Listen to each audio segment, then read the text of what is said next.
Hello दोस्तों, मैं संदीप आप सबका अपने YouTube चैनल ज्ञान एजुकेशन आरबीएल में स्वागत करता हूं। और आपको बता दें दोस्तों, हम इस चैनल पर संपूर्ण हिंदी देख रहे हैं। क्या संपूर्ण हिंदी आने वाले सभी एग्जामों के लिए, चाहे वो यूपीएसआई हो, जेल वार्डन हो, मतलब A to Z forest guard के जो एग्जाम लगे हैं उसके लिए भी आप पूरी हिंदी कवर कर सकते हैं हमारे इस चैनल से। अगर आपको पढ़ना है तो आप प्ले लिस्ट पर जाइएगा, वहाँ पर आपको मिल जाएगा संपूर्ण हिंदी 2021 ऑल एग्जाम के नाम से, तो वहाँ जाकर पढ़ सकते हैं। इसके अलावा देखिए, हम यूपी स्पेशल की भी क्लासेस चला रहे हैं। रेगुलर हम एक जिला के बारे में देख रहे हैं, यानी हमारे जो यूपी के 75 जिले हैं तो 75 जिले के बारे में हम अलग अलग डिटेल से देखेंगे, मतलब कि वहां से कोई क्वेश्चन बाहर न जा सके। ठीक है, तो चलिए आज शुरू करते हैं दोस्तों। हम बता दें आपको कि हम रस के बारे में पढ़ रहे थे और हमने श्रृंगार रस और करुण रस देख लिया था। ठीक है, तो आज हम तीसरा रस देखने वाले हैं, अद्भुत रस। क्या अद्भुत रस के बारे में हम देखने वाले। चलिए देखते हैं अद्भुत रस के बारे में। देखिए, आश्चर्यजनक वर्णन से उत्पन्न विस्मय भाव को अद्भुत रस कहते हैं। क्या, जहां पे आश्चर्य हो जाए, लोग चकित रह जाएं। ठीक है, देखकर आप चकित रह जाएं, वही क्या होता है, अद्भुत रस होता है। ठीक है, अब देखिए समझिएगा, आचार्य नारायण पंडित और आचार्य विश्वनाथ, ठीक है, आचार्य नारायण पंडित और आचार्य विश्वनाथ ने अद्भुत रस को रसों का राजा माना। देखिए, हमने बताया था कि अद्भुत रस को किसने, देखिए आपको हम अभी तक हमने कई चीजें बताई हैं कि देखिए, श्रृंगार रस को किसने रसों का राजा माना है, करुण रस को किसने रसों का राजा माना है, और आज हम विस्मय अद्भुत रस के बारे में देख रहे हैं, तो इसको भी हम बता रहे हैं कि अद्भुत रस को किसने रसों का राजा माना है। तो आचार्य नारायण पंडित और आचार्य विश्वनाथ ने अद्भुत रस को रसों का राजा माना है, और उन्होंने ये माना है कि सभी रसों की उत्पत्ति अद्भुत रसों से हुई। तो अद्भुत कर लेना, अद्भुत लिखा है तो अद्भुत रसों से ही मानी है। ठीक है, अब देखिए, अगर हम देखते हैं अद्भुत रस के देवता कौन है, तो ब्रह्मा है दोस्तों। और अद्भुत का अगर हम रंग देखते हैं तो पीत रंग, यानी पीला रंग हो जाएगा अद्भुत रस का। ठीक है, ये भी याद रखेंगे। और अद्भुत रस का सम्राट किसको कहते हैं, कबीर दास को दोस्तों अद्भुत रस का सम्राट भी कहते हैं। देखिए, अगर आप पहचान की बात करते हैं तो किस प्रकार से आप अद्भुत रस को पहचानेंगे। अगर कोई दोहा मिल गया तो वहां पे देखिए, दोहे में अगर अचेतन आ जाए, चकित आ जाए, विचित्र आ जाए, अद्भुत आ जाए, आश्चर्य आ जाए, भ्रम शब्द आ जाए, अखंड शब्द आ जाए, अचंभा शब्द आ जाए, भवचक्कापन आ जाए, तो अगर ऐसे सेंटेंस कहीं आपको दिखते हैं दोस्तों, तो वो आपका क्या हो जाएगा, आश्चर्य, ठीक, अद्भुत रस हो जाएगा। ठीक है, देखिए पहला देखते हैं, दिखलावा निज माता ही अद्भुत रूप अखंड। क्या, दिखलावा निज माता ही अद्भुत रूप अखंड, रोम रोम प्रति लगे कोटि कोटि ब्रह्मांड। देखिए, यहाँ पे अद्भुत आ गया, अखंड आ गया, तो ऐसे सेंटेंस आपको पहले ही पता है कि अगर ऐसे सेंटेंस आते तो आप समझ लीजिएगा कि यहाँ पर कौन सा रस हो जाएगा दोस्तों, तो अद्भुत रस हो जाएगा। देखिए, यहाँ पर बात की जा रही है राम जी के। ठीक है, राम जी क्या करते दोस्तों, अपनी माता कौशल्या को मतलब अद्भुत रूप दिखाते हैं, उसमें रोम रोम में करोड़ ब्रह्मांड दिखते हैं। ठीक है, तो उसी के बारे में बताएगा। देखिए, अब अगर इसकी बात करते हैं, इसमें स्थायी भाव क्या होगा, तो अद्भुत रस है, इसका मतलब अद्भुत रस का स्थायी भाव क्या होता है, विस्मय होगा, तो विस्मय हो जाएगा। आश्रय लंबन कौन है, तो आपको बता दें कौशल्या है। किसको देख रहे हैं, कौशल्या। विषय क्या होगा, राम के अद्भुत रूप को, राम ने अद्भुत रूप दिखाया अपना। उद्दीपन क्या होगा, तो रूप का अद्भुतता, जो बहुत ही खतरनाक सा रूप है, उसको देखकर उद्दीपित हो रही है, मतलब क्या, डर सी रही है, विस्मय हो रहे हैं। ठीक है, और देखिए, रोम रोम में करोड़ों ब्रह्मांड दिखना, उनके जो रोंगटे हैं दोस्तों, उसमें करोड़ों करोड़ों ब्रह्मांड दिख रहे हैं, तो उसी से क्या हो रहा, उद्दीपन हो रहा है, उनके विस्मय होने की शक्ति और ज्यादा तेज होती जा रही है। ठीक है, और देखिए, अगर अनुभव की बात करते हैं तो स्तब्ध जाना, ठीक, उनका स्वर भंग होना, नेत्रों को मूंदना, मतलब उनकी मां जो कौशल्या है वो स्तब्ध हो गई, देख के उनके स्वर भंग हो गए, मुंह से कुछ निकल नहीं पा रहा डर के मारे। ठीक है, नेत्रों को मूंद रही हैं, मतलब विस्मय होकर के नेत्रों को मूंद रहे हैं, वो देखना चाहते, इतना भयंकर दृश्य। ठीक है, तो यही क्या हो जाएगा दोस्तों, अद्भुत हो जाएगा। ठीक है, चलिए अब देखिए, दूसरा देखते हैं, देख यशोदा शिशु के मुख में सकल विश्व की माया, क्षण भर को वह बनी अचेतन, हिल न सकी कोमल का। देखिए, अचेतन आ गया, तो यहाँ पे क्या होगा, आश्चर्य अद्भुत रस हो जाएगा। देखिए, यहाँ पे क्या कहा गया है, जब श्री कृष्ण क्या करते हैं, मिट्टी खाए हुए रहते हैं दोस्तों, तो उनकी माँ यशोदा आती है, उनसे मुंह क्या है, मुंह खोलने को कहते हैं, तो मुंह खोलते तो उसमें पूरा ब्रह्मांड नजर आता, और उस ब्रह्मांड को देख करके यशोदा क्या होती हैं कि वो सब कुछ भूल जाती है दोस्तों। ठीक है, तो समझिए, देख यशोदा शिशु के मुख में, मतलब यशोदा जी श्री कृष्ण के मुख में क्या देखती हैं, सकल विश्व की काया, संपूर्ण विश्व की माया देखती हैं, और क्षण भर को वह बनी अचेतन, वो क्षण भर के लिए क्या अचेतन हो जाती है, मतलब उनके जरा सा भी होश नहीं रहता। ठीक है, और हिल न सकी कोमल काया, और उनकी कोमल शरीर हिल भी नहीं पाते। ठीक है, तो इतना अच्छा वर्णन किया गया है अद्भुत रस का। ठीक है, तो याद रख लेंगे। ठीक है, तो यहाँ पे क्या हो जाएगा, अद्भुत रस हो जाएगा। ठीक है, चलिए तो आगे देखते हैं, अगला उदाहरण देखते हैं, अखिल भुवन चर अचर सब हरि मुख में लाखों मात, चकित भई गदगद वचन विकसति द्रव्य पुलकात। दोस्तों तो यहाँ भी देखते हैं चकित, है ना, चकित मतलब क्या, एकदम चकित हो जाना, आश्चर्यचकित हो जाना। तो यहाँ भी आपको ऐसे देख के पहचान सकते हैं क्या हो जाएगा आपका अद्भुत रस हो जाएगा। ठीक, अगला देखते हैं केशव कही ना जाहि न कहिए, देखत तब रचना विचित्र अति समझे मन ही मन रहिए, है ना। केशव से कहा नहीं जा रहा दोस्तों, विचित्र रचना देखा, तो विचित्र शब्द आ गया दोस्तों। तो आपको बता दें विचित्र मतलब क्या होता है, अद्भुत। ठीक है, तो समझ सकते हैं, हमने पहचान बताई है इसकी। ठीक है, अगला देखते हैं यहाँ उहाँ दुई बालक देखा, मति भ्रम मोर की आन विशेखा, तन पुलकत मुख वचन न आवा, नयन मूद चरणन सुरनामा, मतलब नयनों को मूंद रही हैं। ठीक है, तो ये चीज आप बता सकते हैं, यहाँ पे भ्रम आ गया। ठीक है, तो भ्रम आ गया दोस्तों, तो आप समझ सकते क्या हो जाएगा, अद्भुत हो जाएगा। ठीक, आश्चर्य हो जाएगा। ठीक है, आप देखिए नयन पुलकित मुख वचन ना आवा, मतलब मुख से क्या वचन नहीं आ रहा, कुछ कह नहीं पा रहे, नयन मूंद, है ना, नयनों को मूंद रहे, तो यहाँ पे क्या हो जाएगा दोस्तों, अद्भुत हो जाएगा। ठीक, अगला है दिख रावा माता ही निज अद्भुत रूप अखंड। ठीक है, दिख रावा माता ही निज अद्भुत रूप अखंड, रोम रोम प्रति लगे कोटि कोटि ब्रह्मांड, मतलब माता को अद्भुत रूप दिखाने से क्या होता है, रोम रोम में क्या कोट कोट ब्रह्मांड नजर आ रहा है दोस्तों। तो यहाँ पे अद्भुत शब्द आ गया, तो आप समझ सकते हैं अखंड आ गया, ऐसे शब्द हमने बोला था। ठीक है, अगला देखते हैं एक अचंभा देखा रे भाई ठाड़ा सिंह चरावे गाय, है ना। एक अचंभा देखा, ठाड़ा सिंह शेर खड़ा होकर क्या गाय चरा रहा था। तो यहाँ पे क्या अचंभा है, यानी क्या हो गया, आश्चर्य हो रहा है। तो ये भी आप समझ सकते हैं क्या हो जाएगा, अद्भुत रस हो जाएगा। ठीक है, देखिए कोई दिक्कत नहीं हो रही होगी। ठीक है, अब देखिए यहाँ पे थोड़ा सा एक अजीब सा देखिए उदाहरण, समुंदर में लगी आग, क्या समुंदर में लगी आग, नदियां जल कोयला भई, देख कबीरा जागी, पंछी रूखा चढ़ गई। देखिए उलट बांसी आपको पता है कि कबीरदास जी कहते थे कि बरसे कंबल, है ना, भीगे पानी, तो उसी तरीके से कबीरदास का दोहा है दोस्तों। ठीक है, समुंदर में लगी आग, मतलब समुद्र में आग लग गई, हो सकता है, पॉसिबल नहीं है, आश्चर्य तो है। नदियां जल कोयला भई, जो नदी की जल थी वो काली हो गई, मतलब एकदम जल के कोयला हो गई, है ना। देख कबीरा जागी, पंछी सूखा चढ़ गई, पंछी सूखे पेड़ों पे चढ़ गई ना, सूखे जगह चढ़ गई, तो ये चीजें क्या हो गई।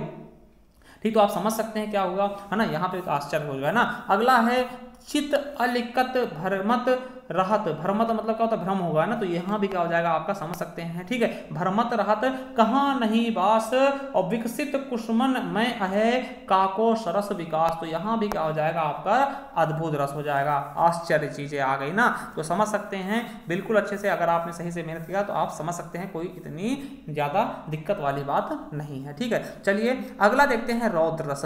रौद्र रस का होता है गुस्सा, रौद्र मतलब का होता है गुस्सा, क्रोध, है ना, किसी व्यक्ति के द्वारा क्रोध में किए गए अपमान आदि से उत्पन्न भाव को रौद्र रस कहते हैं। क्या, रौद्र रस कहते हैं। देखिए रौद्र के देवता कौन हो गए, रुद्र हो गए, एकदम सिंपल है। और रौद्र गुस्से में क्या होती है, आंखें हमारी लाल हो जाती है, तो याद रखना कि वर्ण कौन सा होगा, कौन सा कलर होगा, रंग कौन सा होगा रौद्र का, तो लाल हो जाएगा। ठीक है, अब देखिए पहचान कैसे करेंगे रौद्र रस में। देखिए आपको कहीं रौद्र दिख जाए, क्रोध दिख जाए, क्षोभ दिख जाए, ऋषि दिख जाए, गुस्सा शब्द दिख जाए, तोड़ना फोड़ना किसी चीज का दिख जाए, जान से मारने धमकी दिख जाए, कटु वचन दिख जाए, फड़कना दिख जाए, दांत पीसना दिख जाए, होंठ चबाना दिख जाए। देखिए होंठ चबाना किसका होगा, तो आपको बता दें होंठ चबाना किसका होगा, आपको बता दें ये आपका क्या होगा, रौद्र रस का। क्या, रौद्र रस का ना। होंठ काटना किसका होगा, आप समझ सकते हैं, होंठ काटना किसका होगा, वो आपका श्रृंगार रस का हो जाएगा। तो ये चीजें आप याद रखेंगे। देखिए थोड़ा सा अंतर है, होंठ चबाना किसका होगा, रौद्र रस का, गुस्से में होंठ चबा रहे हैं, ठीक। होंठ काटना किसका होगा, श्रृंगार रस का। ठीक, तो ये चीज आप समझ सकते हैं। अब देखिए कुछ चीजें हम आपको जानकारी के लिए बता दें कि देखिए कुछ देवता हैं, इनके धनुष के नाम आ जाए तो ये भी आप समझ सकते हैं ना। तो धनुष के नाम कुछ समझ सकते हैं। देखिए धनुष के नाम हम दे रहे हैं। देखिए शिव जी के धनुष का नाम क्या था, पिनाक था, और अर्जुन के धनुष का नाम क्या था, गांडीव, इसीलिए इनको गांडीवधारी बोलते हैं ना। और आप बता दें श्री कृष्ण जी के धनुष का नाम क्या था, तो सारंग था, है ना। प्रभु राम के धनुष का नाम क्या, कोदंड था ना, कोदंड बहुत ही फेमस है, याद रखेंगे। कर्ण के धनुष का नाम क्या था, विजय था, और विष्णु जी के धनुष का नाम क्या था दोस्तों, सारंग था। तो ये चीजें आप याद रख लेना कि किसके क्या धनुष का नाम है ना। तो ऐसी चीजें याद रख लेना, कभी शायद पूछ ली जाए या फिर नॉलेज के लिए भी जरूरी है। चलिए कुछ उदाहरण देखते हैं दोस्तों रौद्र रस के। माथे लखन, क्या, माथे लगन कुटिल भई भौमे, भौमे क्या हो गई, कुटिल हो गई। रद पद फरकत नयन रसैया, और नयन क्या हो गए, एकदम कड़े हो गए दोस्तों, ठीक है। कहीं ना सकत रघुबीर डर, डर, है ना। और लगे वचन जनुबान, और नाई राम पद कमल जुग बोले गिरा प्रसाद दोस्तों, ठीक है, क्या बोले गिरा प्रसाद। देखिए फड़का, तो यहाँ पे क्या फड़क रही है सब, ये क्या होगा, रौद्र, ऐसा गुस्सा सा लग रहा है ना। अब देखिए यहाँ पे क्या होता है दोस्तों, आपको पता है कि जनक जी क्या करते हैं दोस्तों, जनक जी जब गुस्से में क्या बेइज्जती कर देते हैं लक्ष्मण की, ठीक है, तो लक्ष्मण की क्या इन सब की बेइज्जती कर देते हैं, तो लक्ष्मण जी क्रोधित हो जाते हैं ना। तो यहाँ पे क्या है, स्थायी भाव इसका क्या होगा, क्रोध हो जाएगा, ठीक है। और आपको बता दें आश्रयलंबन क्या होंगे लक्ष्मण, विषयालंबन क्या होंगे दोस्तों जनक जी हो जाएंगे, और उद्दीपन क्या होगा, जनक के वचनों की कठोरता, तो जनक जी उनका अपमान कर रहे हैं, है ना, बहुत ही कठोर तरीके से बोल रहे हैं, तो वो क्या हो जाएगा, उद्दीपन हो जाएगा, वो उद्दीप्त कर रहा है, ठीक है। और देखिए अनुभाव क्या होगा, भौहें टेढ़ी होना, होंठ फड़कना, देखिए होंठ फड़कना, ये क्या होगा आप समझ सकते हैं ना, होंठ फड़कना, और नैनों का रिसौहें होना, और संचारी भाव क्या होगा, अमरस और उग्रता हो जाएगा, ठीक, तो ये समझ सकते हैं। तो चलिए अगला देखते हैं, श्री कृष्ण के सुन वचन अर्जुन क्रोध से जलने लगे,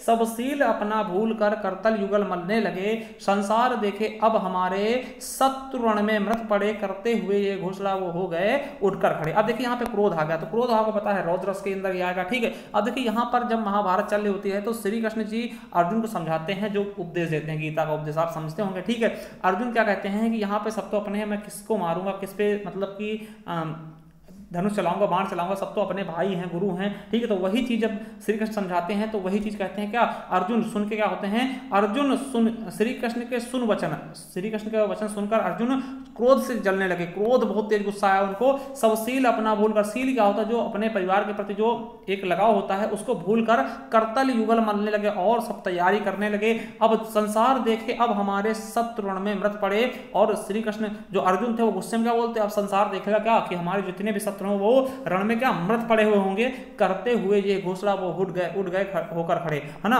तो वो क्या होते हैं, ऐसे कहते हुए गुस्से में चिल्लाते हुए वो फिर से लड़ाई करने के लिए शुरू हो जाते हैं, तैयार हो जाते हैं, उठकर खड़े हो जाते हैं। अब देखिए यहाँ पे स्थायी भाव का होगा, रौद्र रस है तो क्रोध होगा, है ना। आश्रय लंबन कौन है, तो अर्जुन है, ठीक है। विषय किसको देखकर कह रहे हैं, तो कौरव सेना को ना। उद्दीपन क्या है, उद्दीपन कहीं ना कहीं उनके जो बेटे की मृत्यु हो जाती है दोस्तों, अभिमन्यु को वध कर दिया जाता है, ठीक है, उसका कहीं ना कहीं इनके अंदर दुख होता है, उसे सोच सोच के ये उद्दीप्त होते रहते हैं। और श्री कृष्ण के वचन, श्री कृष्ण जी ने ऐसा समझाया कि वो क्या होते हैं, एक आप समझ सकते हैं ना कि जो यहाँ पर अगर श्री कृष्ण नहीं होते तो अर्जुन कहीं ना कहीं लड़ाई नहीं करते ना, वो अपना क्या करते, अपने वो कर्तव्य को भूल देते अर्जुन, ठीक। तो उन्होंने श्री कृष्ण ने उनको समझाया, ठीक है, कि आप ठीक है। तो ये चीजें समझ लीजिए। अनुभव का होगा, हाथ मलना, घोषणा करना, मुख लाल होना, ठीक, तनका अपना मुख लाल हो गया था, घोषणा कर रहे थे कि जोर जोर से कि अब हमारे शत्रु रण में मृत पड़े होंगे, है ना। और संचारी भाव का होगा, उग्रता हो जाएगा। अगला उदाहरण देखते हैं, जो रावर अनुशासन पाऊं, कंदुक ई ब्रह्मांड उठाऊं, काचे घट जिम डारों फ्योरी, और सको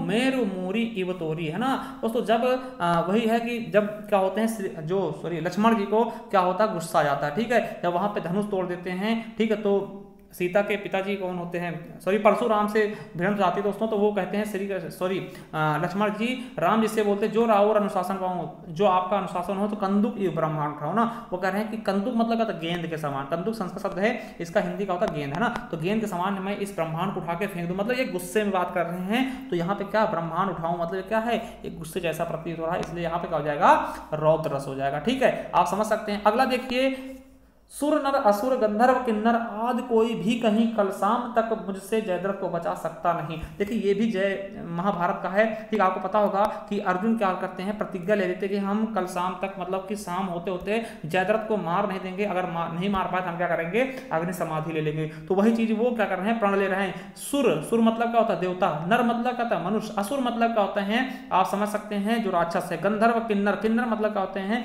आपको पता होगा, ये थर्ड पर्सन होते हैं, ठीक है ना। तो आदि कोई भी कहीं कोई भी हो, है ना, कल शाम तक मुझसे जयद्रथ को बचा सकता नहीं। तो ये गुस्से में बोल रहे हैं, मतलब हमसे क्या है, जयद्रथ को कोई बचा नहीं सकता, ठीक, कल शाम तक। तो ये चीज समझ सकते हैं।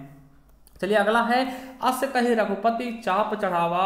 देखिए चाप चढ़ाना का होता, जो धनुष में चाप चढ़ाया था ना, यह मत लक्ष्मण के मन भावा, सदा नेहु प्रभु विसिक कराला, उठ उधति उर अंतर ज्वाला। तो यहाँ पे देखिए चाप चढ़ाया जा रहा है दोस्तों, ठीक है, ये लक्ष्मण को मन भा रहा है दोस्तों, ठीक है। तो ये चीजें आप समझ सकते हैं, यहाँ पे क्या है, रौद्र की चीजें हो रही हैं, ठीक है। अगला है, उस काल मानो क्रोध से, देखिए यहाँ पे खुद ही क्रोध आ गया है, तन कांपने उसका लगा, मानो हवा के वेग से सोता हुआ सागर जगह। देखिए मानो आ गया, तो यहाँ भी उत्प्रेक्षा अलंकार होगा। एक चीज आपको बता दें कि देखिए उस काल मानो क्रोध से तन कांपने उसका लगा, उस काल मानो को जो उसके अंदर इतनी क्रोध थी उसका तन कांपने लगा, इस तरीके से कांपने लगा कि मानो जैसे हवा के वेग से क्या सागर, जैसे नहीं सागर बहुत तेजी से आवाज करता उस तरीके से। तो यहाँ भी क्या है, रौद्र रस क्रोध का वर्णन किया जा रहा है बहुत ही अच्छे तरीके से।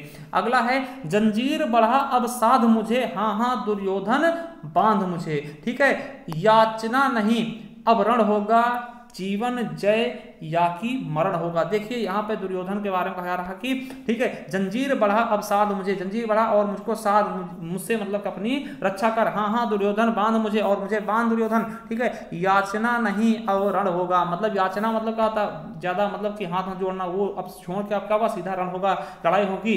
जीवन, ये जीवन जय या कि मरण होगा, तो जीवन जिंदगी जिएंगे या फिर मर जाएंगे दोस्तों, यही बचे हैं लक्ष्य में। तो यहाँ भी क्या है, रौद्र है, पूरा गुस्से वाली बातें की जा रही, लड़ाई झगड़े वाली बातें की जा रही हैं, तो यहां भी कहा जाएगा रौद्र रस हो जाएगा, ठीक है। आई होप आपको बिल्कुल अच्छे समझ में आएगा। तो चलिए आज हम यहीं तक देखते हैं, अब नेक्स्ट पार्ट हम वीर रस के बारे में लेकर के आएंगे, वीर रस और इसके आगे बढ़ते जाएंगे। टोटल हम 11 रसों को देखेंगे, फिर हम एक आपको सारणी प्रदान करेंगे, एक वीडियो में थोड़ा सा शॉर्ट ट्रिक देख लेंगे, ठीक। उसमें हम एक सारणी में देख लेंगे कौन से किसके देवता होते हैं और इस किस रस का कौन सा विरोधी रस होता है। देखिए विरोधी रस भी जानना जरूरी, क्योंकि यहाँ से क्वेश्चन पूछाते हैं कि किस रस का विरोधी रस होगा, कौन सा ना, विरोधी रस और मित्र रस, ठीक है। तो ये चीजें भी हम देख लेंगे एक सारणी में। और आपको बता दें दोस्तों कि अगर आप चैनल पर नए हैं तो हमारे चैनल के प्लेलिस्ट पे जाइएगा, जैसे आप प्लेलिस्ट पे जाएंगे वहां पर इस तरह से प्लेलिस्ट मिल जाएगा। देखिए पहला प्लेलिस्ट होगा उत्तर प्रदेश जिला दर्शन, तो यहाँ पे जाइएगा, यहाँ पर आपको हर जिले के बारे में, उत्तर प्रदेश के जितने भी जिले हैं, टोटल 75 जिले हैं, तो उनके बारे में हम पढ़ रहे हैं दोस्तों, ठीक है। रेगुलर एक वीडियो लेकर के आ रहे हैं, अभी तक इसमें लगभग 6 वीडियो हमने बना दिए हैं, तो आप जाकर के देख सकते हैं प्रत्येक जिला के बारे में। और संपूर्ण हिंदी के लिए आप इस पर ज्वाइन कर सकते हैं, इस पर जाइएगा, संपूर्ण हिंदी आपको मिल जाएगी, एक क्रम में लगी हुई पूरी मिल जाएगी, तो आप जाकर के अच्छे से देख सकते हैं, ठीक है। और बाकी अगर कोई प्रॉब्लम है तो आप हमें कमेंट बॉक्स में कमेंट कर सकते हैं, ठीक है। तो चलिए नेक्स्ट वीडियो हम लेकर के मिलते हैं अगले समय में, ठीक। थैंक यू, धन्यवाद।